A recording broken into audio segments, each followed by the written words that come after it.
Cancer ബാധിച്ച സമയത്ത് അമേരിക്കയിൽ പോയി താൻ ചെയ്ത ഇമ്മ്യൂണിറ്റി തെറാപ്പി എന്ന ചികിത്സയെക്കുറിച്ച് തുറന്ന് സംസാരിച്ച് നടി മമത മോഹൻദാസ്. നമ്മുടെ ശരീരത്തിലെ ഹെൽത്തി സെല്ലുകളെ റീക്രിയേറ്റ് ചെയ്ത് അതിനെക്കൊണ്ട് തന്നെ ക്യാൻസറിനെ അറ്റാക്ക് ചെയ്യുകയാണ് ഇമ്മ്യൂണിറ്റി തെറാപ്പി ചെയ്യുന്നത്.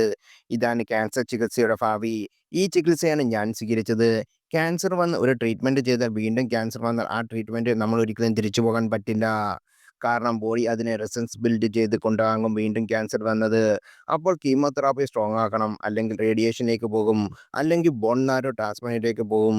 സാൽവേജോ കീമോ എന്നുള്ള കൂടുതൽ കടുത്ത കീമോതെറാപ്പികളുണ്ട്. പക്ഷെ അത് ശരീരത്തെ തളർത്തും, മനുഷ്യനെ ഒന്നുമില്ലാതാക്കും, ക്വാളിറ്റി ഓഫ് ലൈഫ് പൂർണ്ണമായി ഇല്ലാതാക്കും. അമേരിക്കയിൽ പോയപ്പോൾ ഒരു കാര്യം ഞാൻ മനസ്സിലാക്കിയത്, ക്വാളിറ്റി ഓഫ് ലൈഫ് അസിസ്റ്റന്റ് അവിടെ ഭയങ്കര പ്രധാനമാണ്. ചികിത്സയ്ക്ക് വരുമ്പോൾ രോഗിയുടെ മാനസികാവസ്ഥ എന്താണെന്ന് അവർ അറിവ് ഇന്ത്യയിലില്ല. അത് ഡോക്ടറായാലും നേഴ്സായാലും. 27 വയസ്സിലാണ് എനിക്ക് ക്യാൻസർ കണ്ടെത്തിയത്. ട്രാൻസ്പ്ലാന്റ് ചെയ്ത് 28-ാം വയസ്സിലാണ്.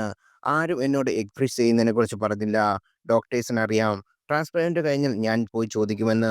ഡോക്ടറുടെ അലസമായ മറുപടി നിങ്ങൾ അക്കാര്യം പറഞ്ഞില്ല എന്നായിരുന്നു. നമുക്കെങ്ങനെ അറിയാനാണ്? ഒന്നാമത് നമ്മുടെ ഇൻഫർമേഷൻ ഇല്ല. ഈ ഡോക്ടറൊക്കെ അമേരിക്കയിൽ പോയി പഠിച്ചതാണ്. ഡോക്ടർമാരെ കുറ്റം പറയല്ല.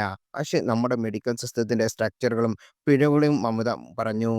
ഇമ്മ്യൂണിറ്റി തെറാപ്പി ട്രയൽ ഇന്ത്യയിൽ നടത്താൻ ബയോ റിസർച്ച് ശ്രമിച്ചതാണ്. പക്ഷെ അത് നടന്നില്ല. എത്രയോ വർഷം മുമ്പ് തന്നെ അത് നിർത്തി. രോഗികൾ വരാത്തതായിരിക്കും കാരണം. അതേക്കുറിച്ച് അറിവില്ല. ഈ ട്രീറ്റ്മെന്റ് ചെലവ് കൂടുതലാണ്. ഒരു ഡോസിന് 4,00,000 വരെയാകും. എന്നാൽ വില കുറച്ച് രോഗികൾക്ക് ഈ ചികിത്സ ലഭിക്കാനുള്ള പദ്ധതിയുണ്ട്. പക്ഷെ പല ആശുപത്രികളും ഡോക്ടേഴ്സും വിചാരിക്കുന്ന പോരുന്ന ക്യാഷ് പോരട്ടെ എന്നായിരിക്കുമെന്നും മമത മോഹൻദാസ് പറഞ്ഞു. ക്യാൻസർ ചികിത്സയ്ക്ക് ശേഷം അഭിനയ രംഗത്തേക്ക് തിരിച്ചെത്തിയ മമത നിരവധി സിനിമകൾ ചെയ്തിട്ടുണ്ട്.